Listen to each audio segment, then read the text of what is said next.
Good morning, Panthers. Welcome back. Another month is officially gone, and today we are 1 month closer to the end of school. Also, don't forget there are only 17 days left until spring break. The weather today will be sunny and 59 degrees again.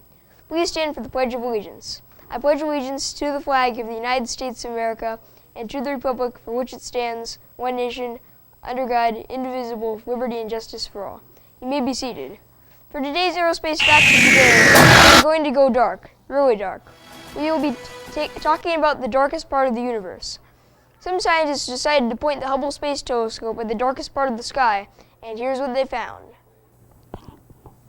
If you've only learned one awesome thing about astronomy and the giganticness of the universe, it's probably that the universe is 13.8 billion years old, space itself is expanding, and our observable universe at 93 billion light years across is accelerating in its expansion, such that someday all the objects in the universe might eventually fly apart, never to return.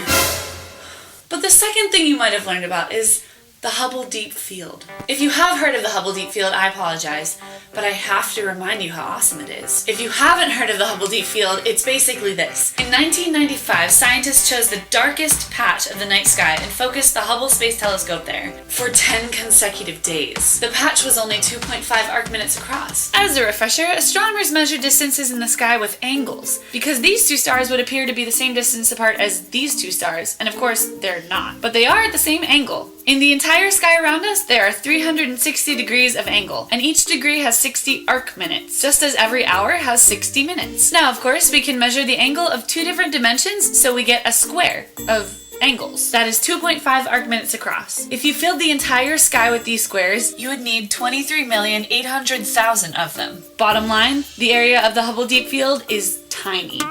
They took this piece of the night sky and focused the Hubble on it for 100 total hours. You can imagine what a risk this was for astronomers. Time on the Hubble is extremely competitive, and no one knew if they would find anything interesting in such a tiny, dark piece of the sky. Well, this is the image they came up with. The darkest part of the sky.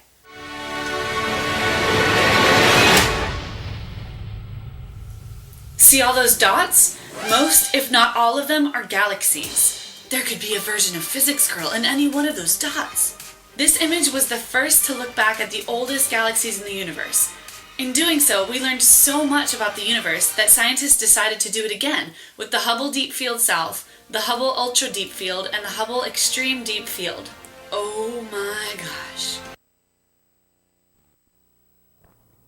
Now let's go to Nico with some Parkland news. Thanks, Indy. Math team is canceled for tomorrow. You will have your final math competition at Parkland on March 9th.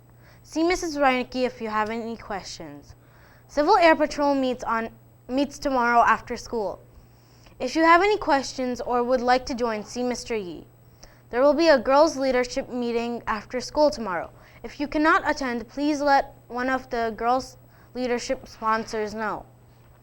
The Fellowship of Christian Athletes will meet tomorrow too. See Mrs. Bauman if you have any questions. Super Sayu meets this Thursday with Dr. Cohen. Don't forget your flash drive. Thursday, March 3rd is Green Day at Parkland. On that day, Parkland is going green by hosting a trash-free lunch challenge. If you bring lunch from home, only bring recyclable or reusable lunch containers, so that we can help reduce the amount of trash in our landfills. This Friday at Kennedy High School is the annual Parkland versus Loiterman basketball game. Tickets are $3 and sold at all three lunches. Soccer tryouts are next Tuesday. See Mr. Floyd or Mr. Akabe if you have any questions. Finally, STEM night is almost here. Check out this video about it, followed by Art to tell us about a superhero that made his comic debut 75 years ago.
Thank you, Anika. Today is the 75th birthday of Captain America. Captain America is a fictional superhero appearing in American comic books published by Marvel Comics. He was created by cartoonists Joe Simon and Jack Kirby and first appeared in Captain America Comics #1. He was designed as a patriotic super soldier who often fought the Axis powers of World War II and was comics' most popular character during the wartime period. The popularity of superheroes waned following the war, and the Captain America comic book was discontinued in 1950 with a short-lived revival in 1953. Since Marvel Comics revived the character in 1964, Captain America has remained in publication. Captain America was also the first Marvel Comics character to appear in media outside comics, with the release of the 1944 movie serial Captain America. Since then, the character has been featured in other films and television series, more recently in the portrayed by Chris Evans in Captain America, The First Avenger, The Avengers, Captain America, The Winter Soldier, Avengers Age of Ultron, and the upcoming film Captain America Civil War. Check out this video about this all-American hero. Influenced by real-world politics, Captain America is unique from most of his superhero counterparts. Okay, soldiers, let's take this dump! Welcome to WatchMojo.com, and today we will explore how a sickly young man was enhanced to the peak of human perfection to help the United States win their war effort. As with most comic book characters, there are often reimaginations and different versions to a character's past. We have chosen to primarily follow the storyline, which unfolded in the original Captain America comics and was expanded on in Tales of Suspense #63. Steve Rogers was born on July 4th, 1922, in the Lower East Side of Manhattan. It was his horror of the Nazis' deeds in Europe and atrocities committed by the Japanese Empire that convinced Rogers to join the army. Rejected due to his frailty and sickness, his passionate pleas to be given a chance to fight for his country compelled General Chester Phillips to offer him a unique opportunity. Rogers was picked to take part in a top-secret experiment called Operation Rebirth, designed to create physically superior soldiers for the American military. Chosen as the first human test subject by Dr. Joseph Reinstein to receive the super soldier serum, he was exposed to Vita rays activating the chemicals that had been put into his system. While he was in the transformation process, a covert Nazi spy revealed his true identity and killed the scientist, knowing that Dr. Reinstein had committed crucial portions of the formula to memory. Rogers killed the spy with his newfound strength, but it was too late. The Nazis had achieved their goal of preventing the US military from producing any more super soldiers. As the only superhuman, Rogers was given a superhero persona and a uniform modeled after the American flag. Vowing to serve as both a counter-propaganda force and counterintelligence agent, Rogers was reborn as Captain America. In this role, he would stand as a red, white, and blue symbol of freedom, armed with nothing but a gun and a kite-shaped bulletproof shield. Later, President Roosevelt replaced both with an indestructible disc-shaped shield. Miraculously, it could be hurled at foes, yet would always return to his hands. Mr. President! Thanks. Facing off against Red Skull, the head of Germany's terrorist operations, he was accompanied by James Barnes, a soldier who had happened upon Rogers' tent as he was changing to his masked identity. Sworn to secrecy, Barnes underwent an intensive training program under Captain America and became his sidekick Bucky. Together they fought the fascist forces and became the two most honored names in adventuredom. Wish these students a happy birthday. Happy birthday to you. Happy birthday to you. Happy birthday, happy birthday. Happy birthday to you. Thanks, Art.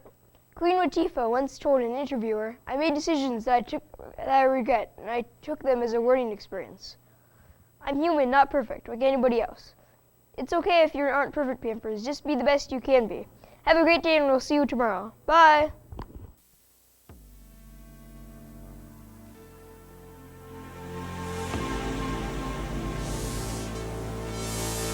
And I know she'll be the death of me, at least we'll both be numb.